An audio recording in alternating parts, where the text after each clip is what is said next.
This is Rock and Roll English. Real people, real English. Here's your host, Martin Johnston. Hello everyone and welcome to another episode of Rock and Roll English, a bonus episode today. But before we start, I just want to say sorry about the problems on yesterday's podcast. That wasn't my fault. It's just computers, really. Computers are bastards. So anyway, this special episode is a real football chat, okay? It's for the real football fans. So if you have zero interest in football, probably not the best podcast for you, because we will be speaking about players' names, formations, and just geeking out on football stuff. So geeking out, just acting like geeks, like nerds. We have a football expert here. His name is Boom Boom Cannon. Do you want to say hello? Hello. You said it twice there. I did. Why? It's, why not? Just to make sure I get it. You can maybe cut out the worst one of those. Choose the best one. Okay, I'll think about that. So Boom Boom and I haven't actually spoken about the World Cup yet. Normally we speak about the football quite a lot. We've been saving it for the podcast, so that's what we're doing. So Boom Boom, how much of the podcast? How much of the football have you seen? Yeah, I've seen my fair share. Fair share, nice rock and roll vocabulary. It means sort of quite a lot, a modest way to say quite a lot. That's because you're a student though, isn't it, Boom Boom? I'm at work every day. I can't watch fucking anything. Yeah, I've got the time. This has been a great World Cup for me. Just at home, on my sofa. Yeah, I bet. So we're going to first of all look at England and then just have a look at all the groups. Obviously, we're starting with England because we are English. So not bad. Hey, Boom Boom. Yeah, it's been good so far. It's been more enjoyable than most tournaments for England. Yeah, without a doubt. It's just nice just to be excited as an England fan for once. Like, people say, oh, it was only Tunisia, it was only Panama, but we normally struggle against those teams. I remember, I don't know, in 10, drawing with Algeria. 2006, we played Trinidad and Tobago and we scored 2 goals in like the last 3 minutes. Yeah, there's been some really bad games in matches you'd expect us to win. So this one's been a nice change. Yeah, I honestly can't remember being this excited as an England fan since Euro 96, and that was 22 years ago. Yeah, and then now, I don't know if you noticed, I think actually in the stadiums they've been playing It's Coming Home. Oh, yeah, after the goals, which is really weird. Yeah, I don't know. It is a bit strange, but it's kind of got me in the mood as well. Oh, I've been playing that song to Mrs. Rock and Roll English quite a lot. So when I watched the match the other day, the Tunisia game on Sunday, I watched it at her parents' house. Normally around them I'm quite quiet. Obviously I'm speaking to them in Italian, stuff like this. I made everyone eat early so we could watch the match like without eating, so a clear vision of the TV. And I was sitting there, and then the national anthem comes on. I'm already getting pumped up there, so pumped up is like excited. And then the first goal comes in, just see the corner, John Stones coming in. And then just as I saw it hit the back of the net, just jumped up, fucking get in there! They just sort of looked at me like, what is it? Probably the football hooligan coming out now. Yeah, that's the England games do have kind of can bring out the football hooligan side in us, as we discussed on the previous exactly. podcast. I heard a stat the other day on a football podcast that I know you listen to that John Stones now, who's obviously the central defender for England, has scored as many goals in the World Cup as Alessandro Del Piero. Wow. Okay, because I think also Wayne Rooney, he's now got either as many or more than actual World Cup goals, I think, in that stat as well. In fact, I didn't think about that. He's got more than Rooney. Rooney only ever got one, That was it, in the last World Cup. That kind of didn't surprise me that much, knowing Rooney's career. But yeah, Alessandro Del Piero. He's got as many World Cup goals as Del Piero. Wow. This 3-5-2, though, we're playing. Oh, I'm loving it.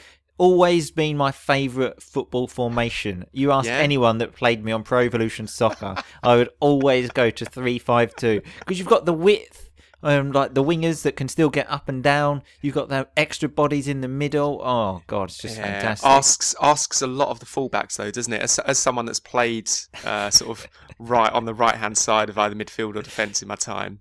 It's a demanding position for the fullbacks. Yeah, absolutely. So fullbacks are the people, or wingbacks are the people that play on the end, on the wings, let's say, in this formation. Yeah, but when you've got decent wingbacks that can do that, like we have at the moment, well, certainly with Trippier, Ashley Young, so-so. Exactly. If you've got those players, it works. I think what was interesting with England is actually not that long ago, you would have said that Kyle Walker and Danny Rose was probably our sort of strength in that position. But now we've actually gone into this competition with Ashley Young and Trippier. Yeah, Kieran Trippier. But Trippier's been a real sort of... revelation. Revelation. That's a word. That's a word I'm looking for. Yeah. Especially his set pieces. So set pieces are things like free kicks, corners. Like his delivery is absolutely brilliant. We're actually scoring from set pieces as well, which is always good to see. I heard something else funny as well about England now, because now we've obviously won the first 2 group games. So if we want, we can rest players for the final one, because we're already through to the next round. And 4 years ago in the World Cup, we were resting players for the last game because we were already out of the tournament. Yeah, this is, as I said earlier, a nice change so far, this tournament for us. Yeah. Yeah, last time, because what was it? We lost to Italy and then we lost to Uruguay, so we were already out. Let's just rest a few players for this final group game. Yeah, great, thanks a lot. What do you think though? Harry Kane to be rested for the last game? Or? I hope not. Alan Shearer was talking about it on BBC the other day. Keep the momentum going. I want to go beat Belgium, and then people say, "Oh, we could play Spain," something like this. That doesn't matter. Just keep that momentum going. If we want to win the World Cup, we have to beat the best teams sooner or later. Yeah, I agree. I think maybe sort of one or maybe 2, maximum 3 changes, but exactly. Otherwise, keep the majority the same. I'd like to see Danny Welbeck get a run out as the the only Arsenal player. I like him as well because he's a United boy. Love a bit of Welbs. He's a good lad. He's a great lad. Yeah. So let's have a look at the other group. So obviously Group A now is finished with Uruguay winning that one. Beating Russia 3-0 yesterday. Did you see that? I did. Yeah, I saw some of that game. Yeah, I've seen the goals. This kind of felt like a kind of return to normality for me in terms of Uruguay establishing, superiority over Russia, because they'd looked great in those first 2 games, Russia, but Uruguay are the better team. Didn't feel right. It didn't feel right. Sort of Russia being one of the standout teams in the tournament. So home nations are always dangerous, aren't they? It's like when it was in South Korea, they got to the semi-final, didn't they? They did. Yeah, beat Italy on Yeah, that way, didn't they? Yeah. You speak to any Italians about that, though. It was very dodgy decisions there. So dodgy, sort of made something strange about them. Because there was a few clear penalties, and then Totti got sent off for a dive when it was actually a penalty. And then there was a goal that was disallowed. So, that referee's a bit of a kind of hate figure in Italy, isn't he? I think. I don't know his name, but most Italians do. Yeah. Good to see Salah scoring a couple of goals, though, in the World Cup. Yeah, it's not been a great World Cup for Egypt, has it? Speaking of Mo Salah, someone commented on a picture of me the other day and said I looked like Mo Salah. Yeah, and this does kind of fit with the kind of the general kind of lookalikes you tend to get, don't they? Yeah, well, certainly from you and other friends, but, why not? I'm sure I can play football like Salah as well, actually. My younger days was very similar. I used to be a winger, but then got older, just moved into the middle, very much like Ryan Giggs did. But when I'm talking about my younger days, I'm talking about when I was like 9 to 11, and then my older days, like maybe teenage years, then I moved into the middle, and then my career finished when I was probably 18. So so you were already in your sort of the Ryan Giggs sort of 35 stage when you were about 14. Exactly, so next group was quite exciting stuff last night, wasn't it, with Spain, Portugal, Iran, Morocco. All of these all of the big teams, they're all having difficulty, aren't they? Spain, so they played Morocco last night, didn't they? They were losing 2-1. Yeah, it's a shame though that they're sort of having difficulty, but then kind of scraping through. Because exactly. In terms of England's chances, it would be nice to see 1 or 2 of them dropping out at this stage. Yeah, exactly. But they both kind of scraped through. Yeah, it's nice rock and roll vocabulary. They scrape through. They only just about managed to get through the group. And that Portugal game, who was that? Quaresma, what's his name? The one that scored. Ricardo Quaresma. Yeah. Quaresma. I'm sure probably both of our pronunciations not correct. But what a goal that was. Fantastic. Outside of the foot, bending into the top corner. Outside of the right. I've never been a big fan of his, actually. He played for Chelsea for a bit, didn't he?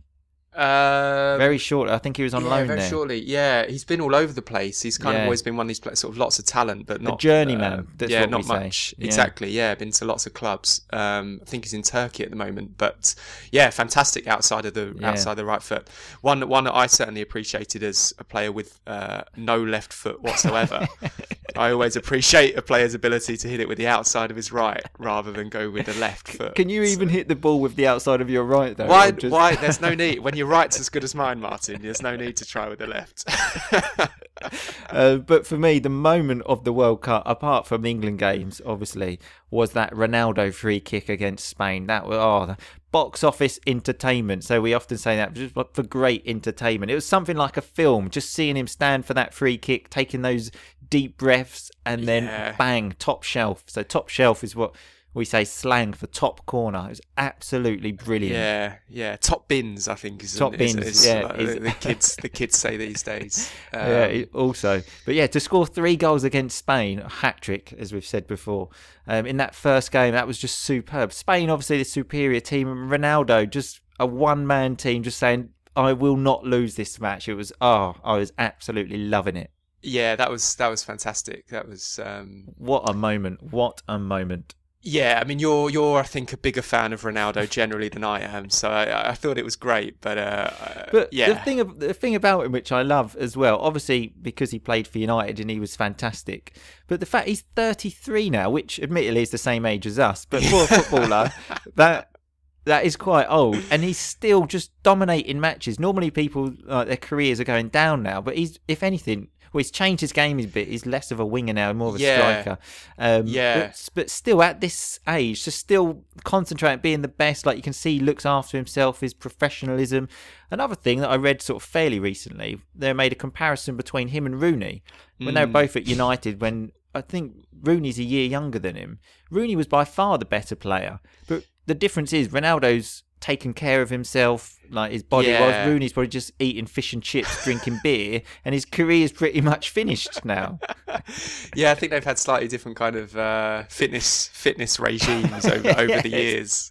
Yeah, there was a thing a few years ago with Rooney, a few of his friends, and they had a boxing fight, and then one of them punched Rooney and Rooney fell to the floor. You think if that's what you're doing between games to like look after your body, you're having a drunken boxing fight with your friends, what do you expect with your career? Yeah, whereas I'd imagine Ronaldo's probably nice glass of water. Yeah, bed at 9 o'clock, like an ice bath or something like that to recover from his muscles or something like that. Yeah, so it's a little bit of a different vibe with those two. So Group C, we've got France and Denmark top of the group. They're playing today, I think, to see who wins that. I haven't seen any of this. I've seen the goals. Pogba doing quite well, I saw. Yeah. Although he got criticised though, didn't he? I don't know. Yeah, I don't think he's been great so far. Well, because I saw the goals and he was involved in the goals, but I read he got criticised. Yeah, they were quite fortunate against Australia in the first game. I thought. There was that own goal when Pogba sort of knocked it and then it sort of looped over the goalkeeper. Exactly. And then, I thought they slightly improved for the second game against Peru after the introduction of Olivier Giroud, one of my favourite players. Yeah, I mean, he's just such a sexy man though, isn't he? Handsome. Really handsome. Yeah, you got to love a bit of Giroud. But they didn't call up Martial. I can't believe that. No Martial, no Lacazette, a whole variety. Yeah, lots of great players they can avoid. They can manage to leave out. So the only thing I hope about this group is that Australia somehow don't go through, because I don't know why. I just really dislike Australia. Yeah, I don't think. So they're on 1 point. Denmark are on 4. Yeah, Peru. It's actually it's a shame. I thought Peru, in lots of ways, played some really good football. They seemed like quite an exciting kind of dynamic team. But just not enough at the top end of the pitch, and they've ended up on 0 points so far. And who plays for Peru? I can't even think of any of their players.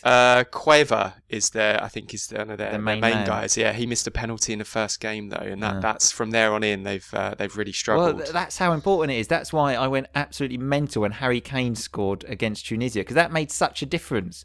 So first game, if you draw that, it's just like, oh, okay. But getting a win, especially with a last-minute goal, just changes everything. I was absolutely loving it. Yeah, exactly. That if we'd drawn that first game, it immediately sort of puts a downer. Maybe, just puts a downer on everything. So put a downer on something. It's just like the mood just everyone's excited. Then a down. Everyone's just like, oh god, here we go again. 1-1. But yeah, everything changed from that moment. Okay, exactly. Onwards and upwards. And I mean, we have only played Panama since then, but so let's not get carried away. But as I said before, when people say only Panama, like, Pete, that's almost a no-win situation. If you win like 2-0, 3-0, people say, oh, it's only Panama. But when you win 6-1, that sends out a message. You know, we're not fucking around here. Yeah, very true. No, it was a very impressive performance actually, and very I think it was the first time England had scored 4 or more goals in a World Cup game since the 1966 World Cup final. And that was in extra time. Yeah. So, and then apparently, the 5 goals that we scored in the first half is more than we scored in the previous 2 World Cups. Yeah. Okay. So when you think about it like that, then so there's a lot of suffering. Let's get carried away. We're going to win the World Cup. Yeah. So carried away, and nice term there. So let's get overexcited. But there's a lot of suffering as an England fan. We've suffered a lot, so let's enjoy these good moments. Let's let's go crazy. Let's go fucking mental. When when It's Coming Home was played recently, and I listened to it, and obviously the line in that song is 30 years of hurt, i.e. 30 years since we'd won a World Cup. 1966 to 1996. And I thought about it and thought, wow, that's actually now 52 years of hurt. So I actually said that again to Mrs. Rock and Roll English as we were listening to it. Doesn't quite go in the song though, does it? Like 52 years of hurt. Yeah. Doesn't work very well.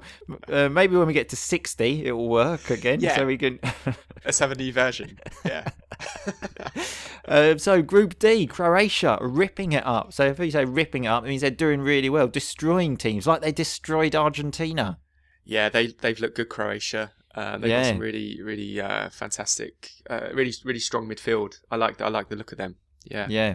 Modric especially scored a great goal against Argentina, and it looks like they're going out, Argentina. So what do they need to do? They need to beat Nigeria and hope that Croatia if Iceland draw against Croatia or something like that. Exactly. I still have a feeling they're gonna squeak through.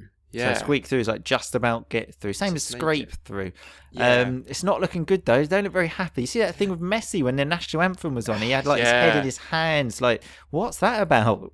Yeah, he looked really. He looked just really. From the outset, you could see he's not looking happy with this. And so it turned out they had difficulty qualifying as well, didn't they? They only just about qualified. Yeah, which is with the players they've got. They've got like, attacking players like Messi, Higuain, Aguero, Di Maria, Dybala. Dybala. Juventus. Forgot about him. Yeah. They've I think left out Mauro Icardi, who's been ripping it up in Italy. Inter. So amazing talent, but just not a good. They can't bring it together as a team. But I just have a feeling that maybe they're going to just about do it today. Yeah. So very much like England had in the past. Lots of individuals like Gerrard, Scholes, Lampard, Ferdinand, Terry, all of these great players never played together as a team. Yeah. Although this is sorry to keep going back to England, but we're getting excited. One thing about the England team that it seems to be the case is that they all get on well. You can see they're all there's a good sort of camaraderie, so that means like a good sort of team spirit. Yeah, that does actually seem to be one of the main differences, I think, from previous years. Yeah, and people actually enjoy playing. It seems, whilst people have actually said they didn't enjoy playing for England because there was the club rivalries, there was the United players, the Chelsea players, the Liverpool players, that all sort of separate. And then the pressure, and they just didn't actually enjoy it. I remember Michael Carrick actually just retiring, saying, "No, look, I just don't enjoy playing for England." Basically, Scholes did the same as well. Yeah. Lots of them, I think, have said they didn't enjoy playing it. Whereas, now it looks like all of the players are kind of relaxed and enjoying it. Yeah. And they're as we like to say in England, a good bunch of lads. Good bunch of lads, yeah. Great group of boys. Yeah. So Group E, Brazil. Oh, I was gutted when they scored against Costa Rica. I didn't see the game, but I was looking on my phone. Got to like 90 minutes. I thought, oh, brilliant, because they could have risked going out. Yeah, they if they'd have drawn that game, they would have been struggling to go through, I think. Yeah. Yeah. But they've still got to play Serbia, and Serbia are a good team. Yeah, so if Serbia do something there, and then you'd expect Switzerland to get at least a point against Costa Rica. Yeah. Could still happen. Could still happen. Oh, yeah. I would absolutely love that. Yeah. Yeah, no, that would be... I don't know why. I just don't like Brazilian footballers. I would love to go to Brazil, as I've said on this podcast a few times. I love everything about Brazil except the footballers, especially Neymar. He is just such a cunt.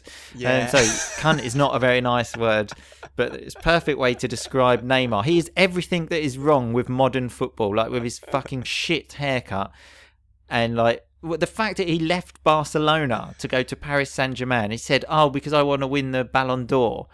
Fucking bullshit. It's just because you want to get paid like God knows how much money. It's fucking, and because he said, "Oh, because there's Messi." And I was thinking, because Messi's a better player than you. If you improved at Barcelona and you went past Messi as a player, then you would win it. The fact is, you're not as good as him. And even if you go to Paris Saint-Germain or anywhere, you're still not going to be as good as him. Yeah, and then I think has kind of not played a chunk of games in Liga because he kind of sees it as below him. That's the impression that I've got. So yeah, he's an incredibly kind of annoying player to watch. Some of his kind of histrionics, as we call it, where he's falling on the ground and his facial expressions. Yeah. And he's just got like the shit haircut, like tattoos, like this like fucking Rolex watch, and with just everything that is wrong with modern football. You just see him with the ball, and he just falls to the ground, shouting, "Oh, for God's sake, just fuck off!" Yeah, but I like Phil Coutinho. I like Coutinho. Yeah, he's a good lad. Yeah, I like him. Yeah, he's a good player. But yeah, they might struggle there, and. Yeah, I was pleased to see in that group the Granit Xhaka goal the other day. I don't know. Did you see that one? Yeah, that's a fantastic. I saw someone actually say like "boom Shaka" yeah, or something. yeah. He's which I quite enjoyed. Yeah, that was a cracking goal. Yeah. Although Brazil have got another player that I quite like. I don't know why, Fernandinho. Just because, although he plays for Manchester City, I think it's just more of that engine type of midfield, up and down, more of an honest player that we like in Britain. Yeah. Yeah, he doesn't sort of fit, I think, the stereotype of the Brazilian player. Although they do seem to often produce actually quite good, more sort of defensive midfielders. Yeah, you get the odd one. Yeah, yeah, he's a good example. In fact, I quite like Firmino as well, who plays for Liverpool. It's mainly just Neymar, just fucking and Marcelo as well. I fucking hate it. Yeah. Just oh god. Yeah. Yeah, Firmino's good. Firmino's got incredibly white teeth. I don't know if you've noticed that. I haven't. Next time I watch a match, I will concentrate on his teeth. They're astounding. Yeah. Maybe send him an email, see where his dentist is. Yeah. So Group F, this is the important one. So obviously you're living in Sweden, Boom Boom. Talk us through that Germany-Sweden match. Heartbreaking. I couldn't believe it because for 16 minutes they were out. They were losing to Sweden and they would have been out. Yeah, that was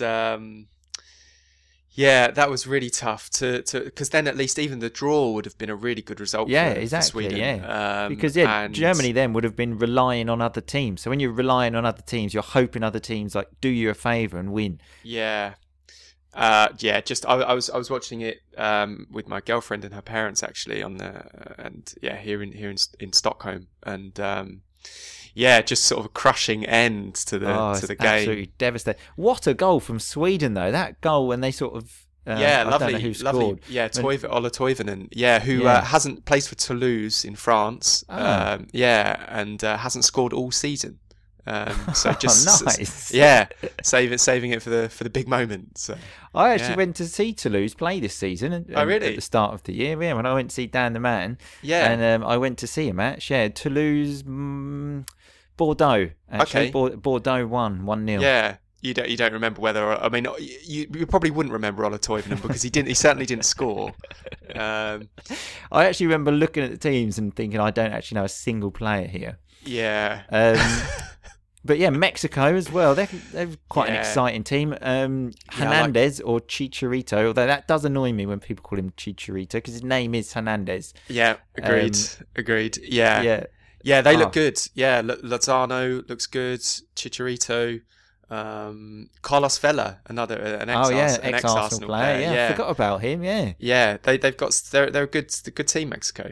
I remember when we went to see an Arsenal match and he scored that chip, didn't he? Vela, I believe it was against Sheffield United. In the League Cup. In the League Cup, That's the only time I've been to an Arsenal game. To an Arsenal ground, and that's because it was £10 a ticket, if I remember rightly. Yeah. Good. Normally very expensive. So good game to go to, and they scored. I think too posh for me though. Nice, there's like theatre seats. Too posh. Okay. I'm more of a real football fan. Yeah, I mean you do support Manchester United, so you're not. And there at Old Trafford, you're like sitting on the floor. It's real shit conditions there. It's horrible. Yeah, horrible. So obviously looks like, well, unfortunately now Mexico and Germany will go through because obviously we expect Germany to beat South Korea. Essentially Sweden now need to better Germany's result. Because they're on the same points. Actually, they're on the same points. Yeah. They need to do better against Mexico than Germany need to do against South Korea, and I'd say that's very unlikely. I'm hoping though. Just think though, if Brazil hadn't won that and Spain and Germany, you imagine if they had gone out in the group, Germany, Brazil, and Spain. God, could have really opened up for the Three Lions. So now we're on Group G, which is obviously England game. I think we've spoken about England already. Yeah, we should maybe just look at the other sides briefly. Well, just obviously because there's Thursday's match, they're talking about actually trying to actually lose the match. So we would play against, I can't remember, a lesser team. The thing is, it's very... Because England and Belgium, they'll play a team from Group H. Yeah, exactly, but it's very difficult to tell at this point exactly how that group will even kind of pan out. It's just absolute nonsense. But let's speak a little bit about Belgium, though. Have you seen any of their matches? Yeah, I saw... Yeah, I've seen quite a bit of them, actually. I certainly saw the game against Tunisia. It's just like Premier League B team. Well, not B team. I mean, they're some of the best players in the Premier League. But England B, because they're all playing England pretty much. Yeah, they've got very sort of big collection of Premier League players. Yeah, they look very good. Hazard looks good. Lukaku looks good. Although the Belgium, so when people say it was only Panama, Panama at half time was 0-0. Yeah. England Panama at half time was 5-0. And I didn't see that game, but I read that they didn't play particularly well. I saw the Tunisia game, and although they won 5-2, I thought Tunisia really didn't play well. When they played England, they were sort of compact, whilst when they were playing Belgium, they were just completely open. Like Lukaku in the box had like 10 yards of space. Yeah, they defended really naively against Belgium. Tunisia did. But I think they've got an excellent group of players, Belgium, but maybe they don't always sort of bring it together as a team. I read actually that there was in the last World Cup or Euros, I can't remember, a divide between the French-speaking players and the Flemish-speaking players, which is quite interesting. I actually know some guy from Belgium here in Belém, and I was saying to him, what language do they speak in the dressing room? Because that for me is really strange that they play for the same country and they might actually speak a different language. Yeah, I think there's actually there's at least 3 languages I think spoken across Belgium. Yeah, so I think in the past that's been a problem for them. I don't know exactly what the language kind of division is now in that squad. And then they have Spanish, I think English. He's Spanish. I presume he speaks English to the squad manager as well in Roberto Martinez. Well, I don't know. Maybe he speaks French. I don't know. And they've also assistant manager. Who's that? Yeah, Thierry Henry. oh yeah. Thierry Henry. Yeah, one of my all-time heroes. Oh no, everyone everyone's got to say that they love him. I love him. Even though when he was playing for Arsenal was the time I really hated Arsenal, but what a player. What a player. Exceptional. Absolutely exceptional. Absolute pleasure to watch. It's footballers like that where you just think, I feel I'm lucky to have seen him play at his best. Yeah, phenomenal. And because he was playing in England, we obviously saw him play every week. Because obviously people like Messi, obviously you see him play, but you don't see every single week like when Henry was playing in England. And what a pleasure it was to have that man. Yeah, he really was. I think, probably the best player I'll ever see playing for Arsenal, which is, well, I mean, in some ways quite sad. Yeah. Yeah. Well, count yourself lucky that you saw him. Count yourself lucky. So the last one, Group H, I haven't really seen any of this, although a good win by Colombia I saw against Poland. That have been a real disappointment, haven't they? Poland, they've really disappointed. Lewandowski, he's one of those players that I've just never seen play well. I'm sure he obviously is a good player, but I've just never seen him play well. Admittedly, once when he scored 4 goals against Real Madrid in the semi-final, I remember watching that game. But I think that was the first time I saw him, actually. I thought, fucking hell, who's this? And then every time I've seen him since then for Bayern Munich or Poland, he's been absolutely shite. Yeah, I remember often though this was often something said about Zlatan Ibrahimovic, that often I think because we wouldn't necessarily see so much of him in England, but only maybe for Sweden or certain European games, and he maybe didn't live up to the reputation that he had. And then England played Sweden and he scored 4 goals against us. Wasn't it like an overhead kick from like 45 yards? Exactly. And at that point, people had to kind of say, actually, he is quite good. Bad. Yeah, but he is. Ibrahimovic almost got better when he was older, though, didn't he? Like after 30, I think he actually scored more. I saw some kind of stat of like he scored more goals after he was 30 than before, something like that. Something like, well, he did. He went to France, which maybe moved, which maybe helped. But he was obviously still great up until playing for Manchester United when he was well into his 30s. Yeah, he's like 35 then. Lewandowski, though, people would describe in England maybe as a flat track bully, like Lukaku as well, which is someone that scores against the smaller teams but never does it against the big teams. So it'll be interesting, actually, Lukaku, if he plays against England or against the big teams, because last year he was playing for Manchester United, scored a lot of goals, but he only scored 1 goal against a top 6 team. Yeah. I think he's had this reputation for a while, Lukaku, and I think it's a little bit slightly unfair because I think players will always probably score more against the lesser teams. It's inevitable. And he's only actually now had... a lot of that reputation of his scoring against bigger teams has come when he's been playing for either Wigan or Everton. Yeah. Admittedly, he needs to pick that up for United. But I'm going to correct you there, Boom Boom. He didn't play for Wigan. He played for West Brom. Okay, so get your facts right. Hang on. Lukaku didn't play for Wigan. What are you talking about? Shit, hang on. You can Google it all you want, pal. He fucking didn't play for Wigan. He played for West Brom. He scored a hat-trick in Alex Ferguson's final game against Manchester United. I remember it very well. A 5-5 draw against West Brom. Oh, no. West Brom, Wigan. West Brom. Both begin with a W. It's the same. Shit. Knew this was going to happen. Oh, God, how much have you embarrassed yourself here? I would say end the podcast because we're actually at the end, but we can't end on that. So let's talk about Japan. Have you seen them play? They're doing quite well, top of the group. Yeah, I have. Their surprise package so far. Yeah, Kagawa. Oh, I love Kagawa. He played for United. Just such a nice, tidy footballer. Like, never gives the ball away. Little intricate passes. I just love the way he plays. I was generally disappointed when we lost him. I didn't think we really utilised him like in his best position. You need to build the team around someone like that, like Klopp did when he was playing for Borussia Dortmund. For Dortmund, good player.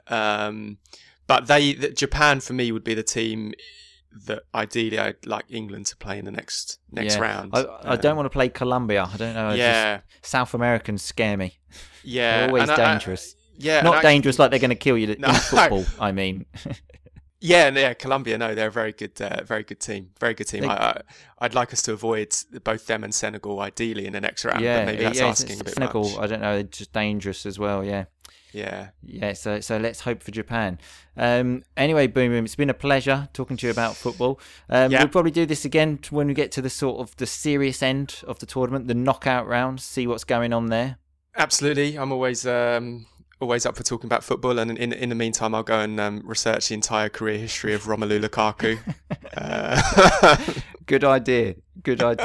Okay, I'm not going to ask you for a prediction though about who will win the World Cup. That's quite a stupid thing to do. I'm still not saying to anyone that England are going to win. I'm not even saying I'm thinking about it. Okay, I'm just casually going by taking it game by game is a football cliche that we love in England. Yeah, game by game, but it's definitely coming home. That's all I'm going to say. It's coming home, baby. Thanks a lot for your time, Boom Boom. We'll see you soon. Cheers, thanks, Martin. Thanks for all the football fans that listened. If you've got to this point, I imagine you are a football fan.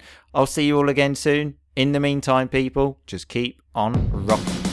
Thanks so much for listening to Rock and Roll English. For more great content and to stay up to date, visit rockandrollenglish.com and facebook.com/rockandrollenglish. We'll catch you next time.